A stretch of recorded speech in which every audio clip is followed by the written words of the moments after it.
Aujourd'hui, pourquoi les femmes paient plus cher? Sexisme dans les prix. Ça fait plutôt l'affaire des détaillants, ça, il n'y a aucun doute. Les consommatrices se font avoir. Les citoyens gagnent leur pari. On s'est permis une petite bouteille de champagne dans le milieu du chantier. Et des hôpitaux qui veulent votre bien.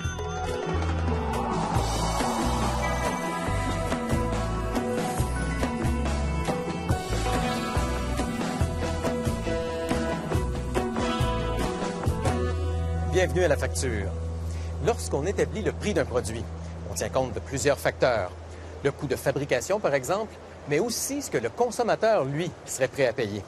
Et à ce sujet, on a parfois l'impression que les entreprises pensent que les femmes seraient prêtes à payer plus que les hommes pour le même produit. Comme femme, comme consommatrice, comme présidente du conseil, je trouve ça totalement inacceptable. Des prix différents pour des articles similaires. Mais pourquoi qu'il est moins cher pour hommes? Mais souvent, les parfums pour hommes sont un petit peu moins chers que pour les femmes, partout. Ça fait plutôt l'affaire des détaillants, ça, il n'y a aucun doute. Faut-il faire comme la ville de New York et interdire le sexisme dans les prix?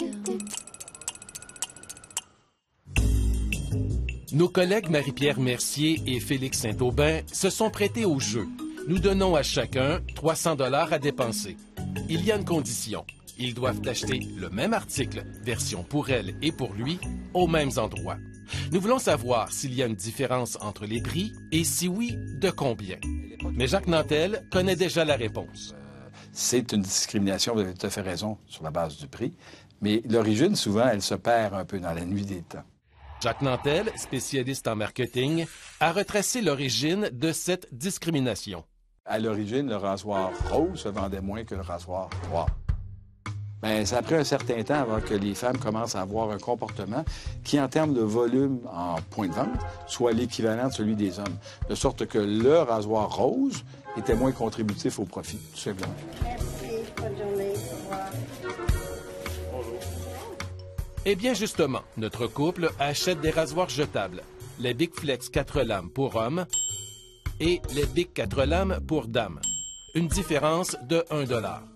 Bic nous répond qu'ils n'y sont pour rien car les deux rasoirs sont vendus au même prix en sortant de l'usine.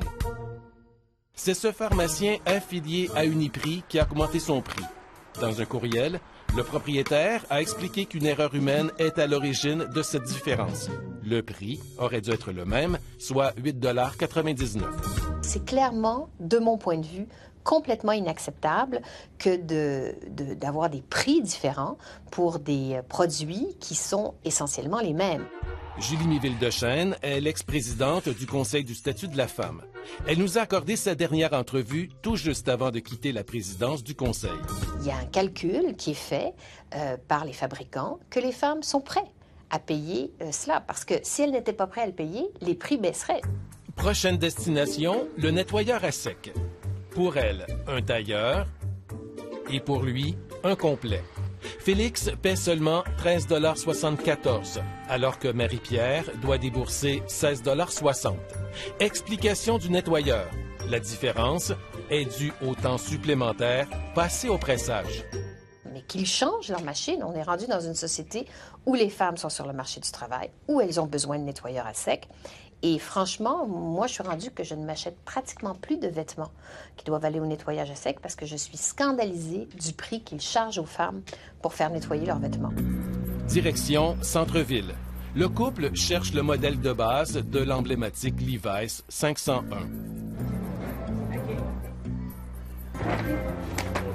Félix paie son jeans 60 $, Marie-Pierre 98 $. Le modèle de base pour femmes est 38 $ plus élevé, mais il est plus chic. Nous a expliqué Marc Sylvain, gérant du magasin. Celui de femme que vous avez acheté à 98 $, c'est parce qu'il a été lavé, il a été blanchi, il y a eu du travail de fait dessus. Tandis que celui d'homme, c'est le modèle de base qui n'a pas délavé, qui n'a pas... C'est pour ça que cette différence de prix. Le gérant nous explique que le jeans de Félix est unisexe et qu'il est accessible aux femmes. Mais il n'est vendu qu'à l'étage des hommes. Mais il n'est pas dans la section femmes. Les femmes viennent en haut aussi. Le couple se rend ensuite dans un salon de coiffure. Comparé à Marie-Pierre, Félix reçoit un service plus attentionné. Son coiffeur lui accorde plus de temps et plus de soins. Et pourtant, sa facture est moins élevée. 40 $ pour lui, 60 $ pour elle. Explication du commerçant. Les femmes paient plus cher car elles reçoivent normalement plus de soins. Ce qui n'était pas le cas pour Marie-Pierre. Ça fait plutôt l'affaire des détaillants, ça, il n'y a aucun doute, que ce soit par paresse, par négligence ou autrement. Et puis, parce que jusqu'à maintenant, il n'y a pas eu beaucoup de levée de drapeau. Donc, on n'a pas tendance à changer les prix, notamment à la baisse. Faut-il légiférer pour interdire ces écarts de prix? À New York, dans le secteur des services, il est interdit d'exiger un prix différent selon que le client est une femme ou un homme. Cette administration a comme priorité d'éliminer la discrimination dans les prix. Lorelei Salas est commissaire au département de la protection du consommateur de New York. Par exemple, si vous souhaitez vous faire coiffer et que vous allez dans un salon de coiffure, vous ne pouvez pas avoir une tarification différente parce que vous êtes une femme. Vous pourriez avoir une tarification différente en fonction de la longueur ou du type de vos cheveux. Mais le salon ne peut pas avoir des tarifs différents parce que vous êtes une femme ou un homme.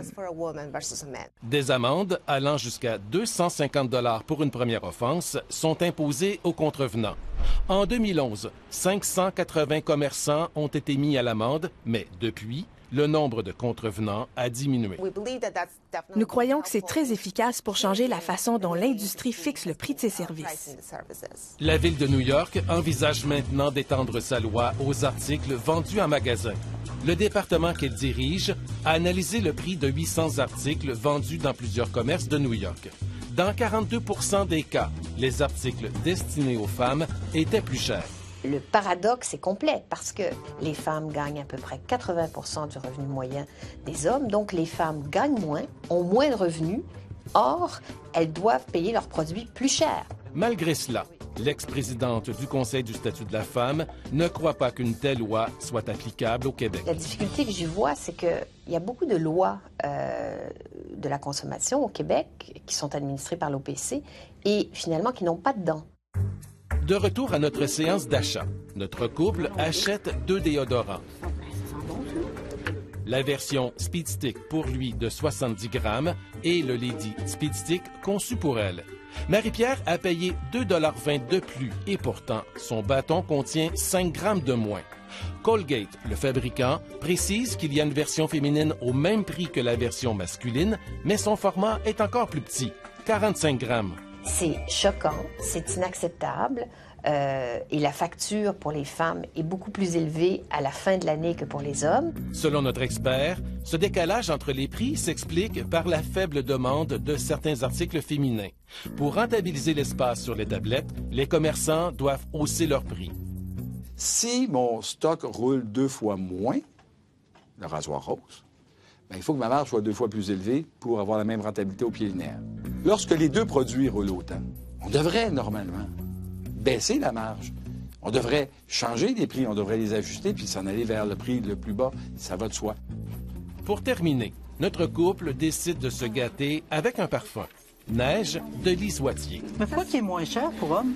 C'est souvent les parfums pour hommes sont un petit peu moins chers que pour les femmes, partout.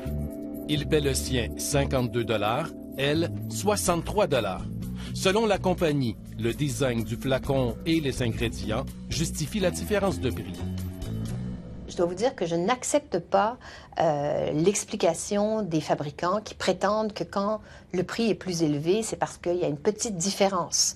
Ça coûte plus cher de produire des choses féminines. Mais quand on regarde les produits, on se rend compte que, franchement, il y a beaucoup de produits qui sont similaires. Contrairement à Marie-Pierre, il reste beaucoup d'argent à Félix. Facture totale avec taxes de Marie-Pierre, 287,33 $. Félix, 203,44 $. Une différence de 84 $ au détriment de Marie-Pierre. C'est que les fabricants profitent du fait que les consommatrices ne sont pas très attentives au prix, ne font pas de comparaison vraiment systématique et se font avoir. Alors, le conseil que je donnerais aux femmes et aux consommatrices, c'est regarder la différence de prix. Et quand il n'y a pas de différence, par exemple, un rasoir rose, un rasoir bleu, bien, il faut acheter le rasoir bleu. Un bon détaillant devrait s'en rendre compte. Puis devrait dire, moi, je vais être le premier à dire, chez nous, là, il n'y a pas de discrimination sur les prix en fonction du sexe.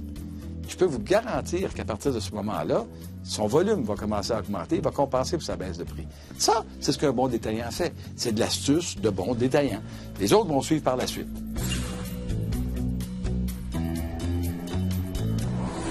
En Grande-Bretagne, la semaine dernière, un des grands détaillants a annoncé que le prix de ses rasoirs roses serait dorénavant le même que celui de ses rasoirs noirs.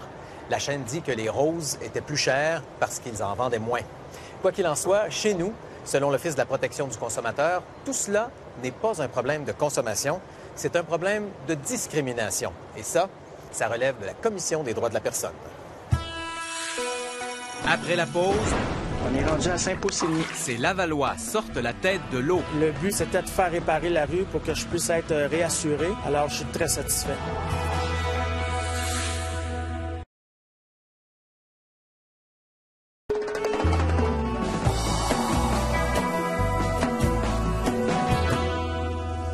Il y a 2 ans, nous vous avons raconté l'histoire d'un couple qui se battait contre la ville de Laval. L'administration lavalloise niait sa responsabilité, ce qui avait d'importantes conséquences pour le couple. Il y a du nouveau dans leur dossier, mais voici d'abord un rappel de ce reportage. 11 août 2012. Il tombe des cordes sur la ville de Laval. Rue Prince-Rupert, l'eau commence à envahir le sous-sol des Auger-Laflamme. Oh, ça monte vite. On est rendu à 4 pouces 3 quarts. Ils ne sont pas les seuls. 7 de leurs voisins sont aussi inondés. Les pompiers et les cols bleus sont dans la rue. Ils s'activent. On est rendu à 5 pouces et demi. Et l'eau va monter jusqu'à 10 pouces. Et voilà, on est devant une autre réclamation. C'est la 2e inondation en 2 ans. Ils sont découragés. Ils vont lancer un appel à l'aide à Laval, mais ils vont frapper un mur. Dans la maison de Patricia Auger et Alain Laflamme, le sous-sol est vraiment la pièce de vie. C'est la salle familiale. C'est nos dimanches soirs à écouter la télévision. Mes enfants font leurs devoirs ici. La petite dernière écoute ses films ici. Ils ont acheté cette maison en 2007. C'est l'investissement de leur vie. Cette inondation, mais aussi celle de 2010, ont bouleversé la vie de cette jeune famille. À chaque fois, il a fallu refaire le sous-sol. De 3 à 4 mois de travaux. On a des entrepreneurs qui travaillent au sous-sol.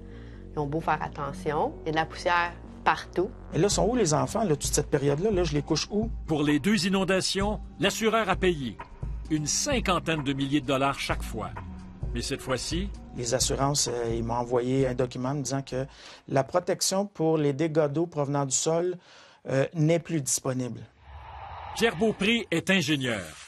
Chez M. Laflamme, tous les dispositifs, autant sur le drain de fondation que sur les différents appareils sanitaires, étaient en place et en bon état de fonctionnement. Leur système a très bien fonctionné. C'est l'égout de la ville qui a bloqué. La grande question est donc, quelle est la cause de ce blocage? Je comprends que je vais devoir me battre et que la ville va d'emblée refuser toute responsabilité, peu importe les éléments de preuve que je vais amener.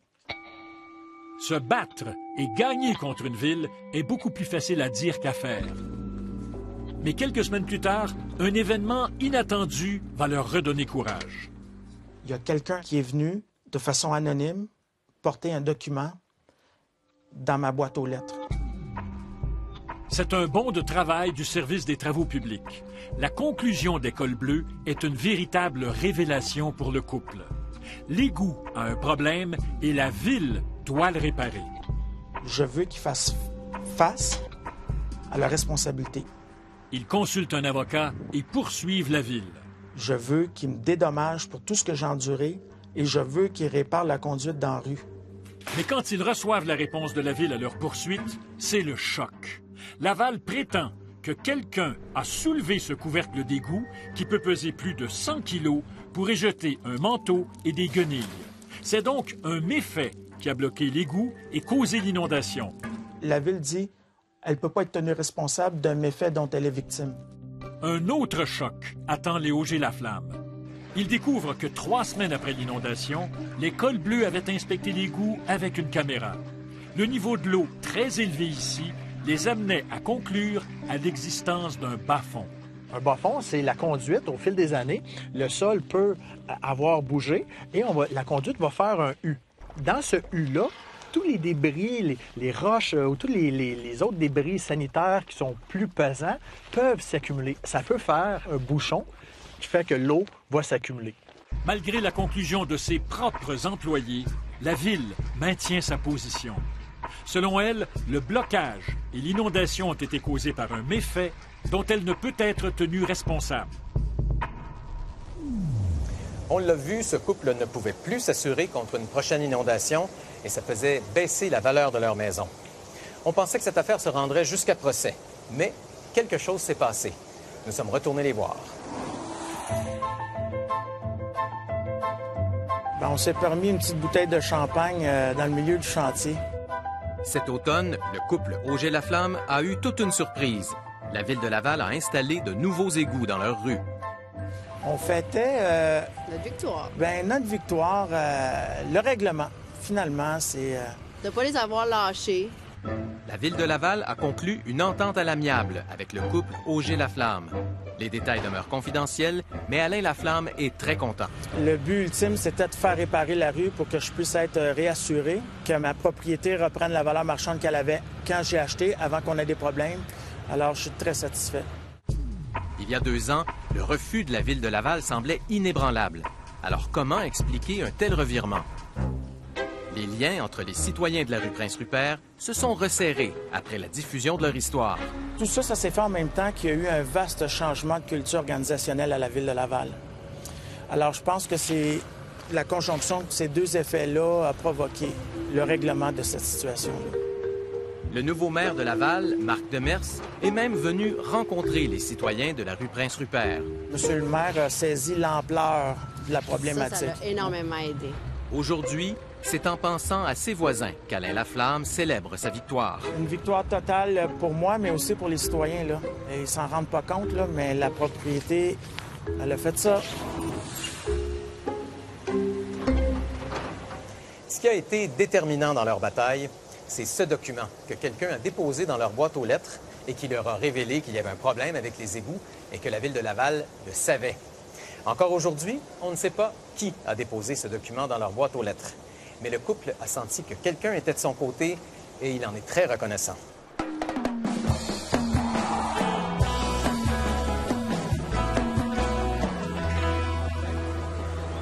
Vous voulez vous remettre en forme et vous vous rendez à un centre d'entraînement où on vous propose une nouvelle formule, un abonnement à vie.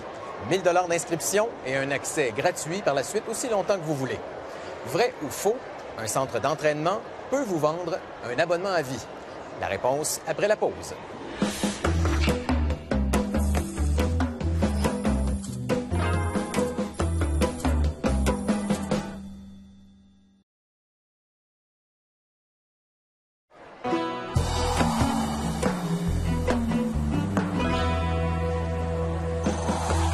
Vrai ou faux, un centre d'entraînement peut vous vendre un abonnement à vie? C'est faux. La loi interdit les contrats de plus d'1 an dans les centres d'entraînement. Mais certains établissements contournent la loi en vous offrant un premier contrat annuel de 1 000 $ et les abonnements annuels suivants à 0 $. Le problème avec ça, c'est que si l'entreprise ferme ses portes la 2e année, avec votre contrat à 0 $, vous risquez d'avoir un peu de mal à vous faire indemniser par l'Office de la protection du consommateur. Pour nous joindre, composez le 514-790-2636 ou le 1-800-790-2636. Certains hôpitaux sont vraiment créatifs avec leurs tarifs de chambre. Ça fait un peu penser à l'expression « on veut votre bien et on va l'avoir ». Voici le fin mot de l'histoire. Bébé Jacob veut sortir. Fanny et David sont tout excités. Ils se précipitent à l'hôpital. L'employé à l'accueil demande à David si Fanny veut une chambre privée. David est surpris. On lui a toujours dit qu'il n'y avait que des chambres privées au pavillon des naissances de cet hôpital. Alors, pourquoi poser cette question? Il ne prend pas de risque et répond oui. De retour à la maison, la petite famille reçoit une enveloppe de l'hôpital. Mauvaise surprise, c'est une facture de 400 $ pour la chambre privée. Pourtant, selon la loi, lorsqu'il n'y a que des chambres privées, elles doivent être gratuites puisque les patients n'ont pas le choix. David fulmine. Il téléphone à l'hôpital. On lui explique que c'est parce qu'il a demandé une chambre privée qu'il doit la payer. S'il avait répondu non, il n'aurait pas eu à payer. David est tombé dans le piège que lui a tendu l'hôpital. Le fin mot de l'histoire, les hôpitaux ne s'intéressent pas seulement à votre santé, ils reluquent aussi votre porte-monnaie. En terminant, un mot sur Pierre Dupont. Nous avons fait plusieurs reportages sur ce dentiste qui a été radié au Québec et qui s'est recyclé en podologue en Ontario. Pierre Dupont a posé à plusieurs de ses patients des implants qui n'étaient pas homologués et qu'il faisait fabriquer lui-même. La semaine dernière, le syndic de l'Ordre des podologues de l'Ontario a conclu que Pierre Dupont est incompétent, que son travail était souvent bâclé et injustifié sur le plan médical. Pierre Dupont risque donc encore une fois la radiation, selon ce que décidera le comité de discipline. C'est un dossier que nous allons suivre. Voilà, je vous laisse là-dessus avec un extrait de notre prochaine émission.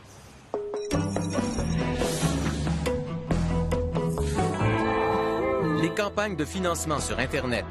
La nouvelle ruée vers l'or pour les fraudeurs. J'ai été victime d'une usurpation d'identité. Qui est derrière une campagne? Qui encaisse? La grande ambiguïté, c'est que ces plateformes créent aussi la confiance. Un territoire où la loi et l'ordre n'existent pas. J'aurais du mal à t'oublier. Ça laisse la porte ouverte à ces fraudes-là. Puis je trouve ça un peu épeurant.